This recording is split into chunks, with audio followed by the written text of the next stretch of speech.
Slick back. No, slick back. That's what I said. Slick back. No, nigga, I'm a pimp named Slick back. Pimp named Slick back. Pimp named Slick back. Nigga, are you deaf? I'm a pimp named Slick. Assalamualaikum warahmatullahi wabarakatuh. Perkenalkan, nama saya Siti Aida Hernisha dengan NIM 228213372 dari jurusan Akuntansi Syariah kelas 3D.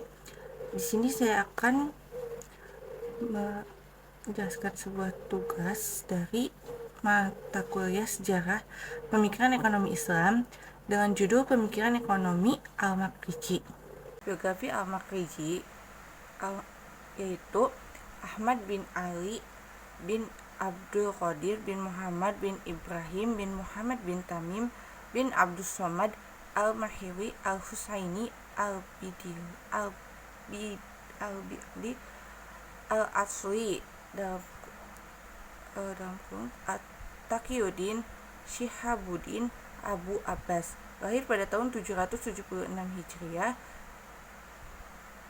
1364 sampai 1365 Masehi di desa Barjuan, Kairo. Keluarganya berasal dari Makorizah, sebuah desa yang terletak di kota Baghdad, Lebanon. Dengan latar belakang yang berilmu, membuat Al-Maqrizi mencintai ilmu dengan cara melakukan rihlah ilmiah. Ia juga mempelajari beberapa ilmu seperti fikih, hadis, dan sejarah dari para ulama yang besar yang hidup di masanya. Di antara tokoh terkenal yang sangat mempengaruhi pemikiran Al-Maqrizi adalah Ibnu Khaldun, seorang ulama besar dari penggagas ilmu sosial termasuk ilmu ekonomi. Selain pendidikan dari keluarganya, Al-Maqrizi juga belajar di Universitas Al-Azhar dan belajar bermacam-macam jurusan seperti hukum, tradisi nabi, teologi, sastra bahasa Arab, dan matematika kepada ulama-ulama terkemuka di Mesir. Pada masa Al-Maqrizi, Mesir tengah mengalami masa surut perekonomiannya secara umum sangatlah parah. Produksi bahan makanan dan cadangannya tidak mencukupi kebutuhan masyarakat yang meningkat. Penyebab adanya krisis kebutuhan pokok dan kelaparan ini tidak lain adalah administrasi pemerintahan yang tidak efisien dan sangat korup, praktik suap menyuap, komersialisasi jabatan, korupsi, kolusi, dan nepotisme menjamur pada pemerintahan saat itu. Pemikiran ekonomi Al-Maqrizi adalah termasuk tokoh di akhir periode kedua sekitar 450 sampai 850 Hijriah atau 1058 sampai 1446 Masehi. Dalam sejarah pemikiran ekonomi Islam, setelah Al-Ghazali pada tahun 450 sampai 505 Hijriah, Ibnu Taimiyah pada tahun 1262 sampai 1326 Masehi, Ibnu Khaldun pada tahun 1332 sampai 1406 Masehi, Ibnu Hamz pada tahun 994 Hijriah atau 1064 Masehi, Nizam al-Mulk 248 Hijriah atau 1093 Masehi, Ibnu Abu Ishaq Al-Syatibi pada tahun 1388 Masehi, dan satu tokoh setelahnya adalah Nasiruddin Tusi 1201 sampai 1274 Masehi. Pada periode kedua ini mulai terlihat tanda-tanda melambatnya berbagai kegiatan intelektuatif yang inovatif dalam dunia Islam. Latar belakang kehidupan Al-Maqrizi yang bukan seorang suf atau filsuf dan relatif didominasi oleh aktivitasnya sebagai sejarawan muslim sangat mempengaruhi corak pemikirannya tentang ekonomi. Ia senantiasa melihat setiap persoalan dengan flashback dan mencoba memotret apa adanya mengenai fenomena ekonomi suatu negara dengan memfokuskan perhatiannya pada beberapa hal yang mempengaruhi naik turunnya suatu pemerintahan. Hal ini menunjukkan bahwa pemikiran-pemikiran Al-Maqrizi cenderung positif. Suatu hal yang unik dan menarik pada fase kedua yang notabene didominasi oleh pemikiran normatif Al-Maqrizi merupakan pemikir ekonomi Islam yang melakukan studi khusus tentang uang dan inflasi. Fokus perhatian Al-Maqrizi terhadap dua aspek, yang di masa pemerintahan Rasulullah dan Khulafaur Rasyidin tidak menimbulkan masalah ini. Tampaknya dilatar belakangi oleh semakin banyaknya penyimpangan nilai-nilai Islam, terutama dalam kedua aspek tersebut, yang dilakukan oleh para kepala pemerintahan, Bani Umayyah, dan seterusnya. Dengan berbekal pengalaman yang memadai sebagai seorang mustasib atau pengawas pasar, Al-Makriji membahas permasalahan inflasi dan peranan uang di dalamnya. Dengan mengkorelasikan antara keduanya, Al-Makriji berusaha untuk membuktikan bahwa inflasi yang terjadi pada periode 806 sampai 808 Hijriah adalah berbeda dengan inflasi yang terjadi pada periode sebelumnya. Sepanjang sejarah Mesir, Al-Makriji dalam membahas tentang inflasi uang sekaligus mengkorelasikannya dengan peristiwa inflasi yang melanda Mesir. Di sini ada konsep uang. Sebagai seorang sejarawan, Al-Makriji dalam menyatakan pemikiran-pemikirannya tentang uang dimulai dengan telaah sejarah mata uang yang dilakukan manusia. Pemikirannya meliputi sejarah dan fungsi uang, implikasi penciptaan uang, buruk dan daya beli uang.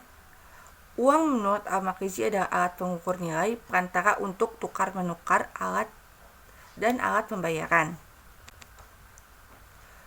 Yang seterusnya ada konsep inflasi, di mana bencana kelaparan yang melanda Mesir yang diakibatkan oleh inflasi merupakan fenomena yang menjadi pusat perhatian Al-Makriji. Al-Makriji menyatakan bahwa inflasi merupakan fenomena alam yang menimpa kehidupan masyarakat di seluruh dunia sejak masa dahulu hingga sekarang.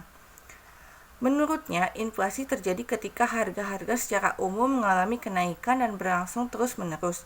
Pada saat ini, persediaan barang dan jasa mengalami kelangkaan, sedangkan konsumen harus mengeluarkan lebih banyak uang untuk sejumlah barang dan jasa yang sama.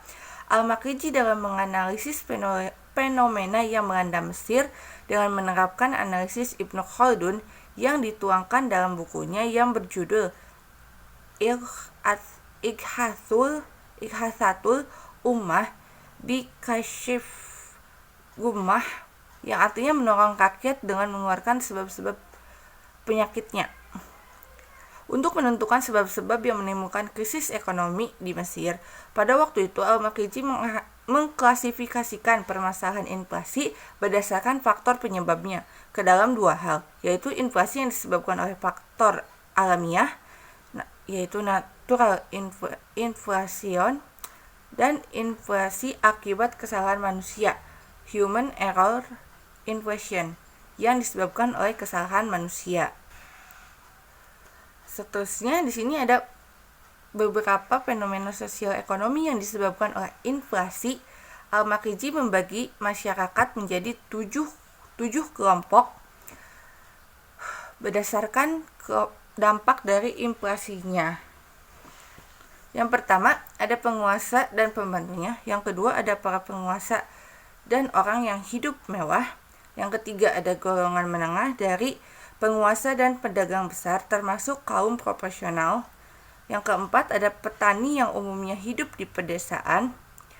Yang kelima ada golongan fakir yang menurut Al-Makriji ialah semua fuqaha, mahasiswa, dan prajurit. Yang keenam ada para pekerja kasar dan para nelayan. Dan yang ketujuh ada golongan meminta-minta. Mungkin cukup sekian pembahasan materi dari saya. Kemudian ada kesimpulan. Nama belakang Al-Makriji adalah Taqiyuddin Abu Abbas Ahmad bin Abdul Qadir Al-Husaini, lahir di Barjuan, Kairo pada tahun 766 Hijriah atau 1364 sampai 1365 Masehi. Keluarganya berasal dari Makhoriza, sebutan desa yang terletak di kota Baqlabaq. Karena itu, ia lebih banyak dikenal dengan sebutan Al-Makriji. Karya-karya Al-Makriji yang berbentuk buku besar, Al-Syayal, membagi menjadi 3 kategori. Pertama, buku yang membahas sejarah dunia seperti kitab Al-Khobaran, Al-Bashir. Kedua, buku yang menjelaskan tentang sejarah Islam umum seperti kitab Ad-Durar, Al-Mahdiyah, Fitak, Ad-Dawlah Al-Islamiyah. Ketiga, buku yang menguraikan sejarah Mesir pada masa Islam seperti Al-Kitab Al-Mawa, iz wa al-ibar bi zikri al-aimah al-fatimiyah al-khulafa dan kitab al-suluk Ma'rifah 2 al-muluk al-Makrizi berada pada fase kedua dalam sejarah pemikiran ekonomi Islam. Sebuah fase yang mulai terlihat tanda-tanda melambatnya berbagai kegiatan intelektual dan inovatif dalam dunia Islam. Pada itu, Al-Makrizi merupakan pemikir ekonomi Islam yang melakukan studi khusus dengan uang dan inflasi. Al-Makrizi berada pada fase kedua dalam sejarah pemikiran ekonomi Islam, sebuah fase yang melambatnya kegiatan intelektual dan inovatif pada masa itu. Al-Makrizi adalah pemikir ekonomi satu-satunya yang memulai dengan studi khusus tentang uang dan inflasi.